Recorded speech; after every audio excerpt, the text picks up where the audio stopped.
এটা কি? হার্ট মানে হৃদয়।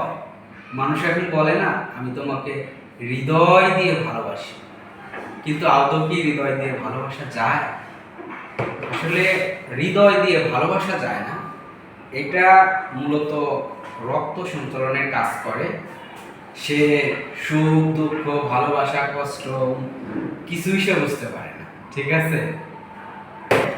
মূলত এই মস্তিষ্ক হচ্ছে আমাদের ভালোবাসা ও অনুভূতির জন্য দায়ী। মস্তিষ্ক থেকে ডোপামিন নিঃসৃত হয়, যেখান থেকে আমাদের ভালোবাসা সুখ আর অনুভূতিগুলো তৈরি করে, ঠিক আছে? তবে আমরা যখন কারোর জন্য গভীর অনুভূতি পাই তখন আমাদের হৃদস্পন্দন বেড়ে যায়। আপনি জানেন, আপনারা জানেন যে ম্যাক্সিমাম টাইমে অনেকে বলে না যে বুক দরফর করে, ঠিক আছে? এতটুকু।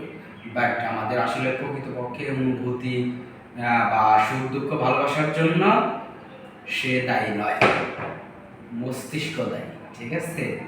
সো আজকে থেকে কি জানলেন আপনারা?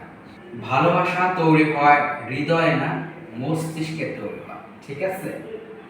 আর এই হৃদয় সেই ভালোবাসার প্রভাব অনুভব করে।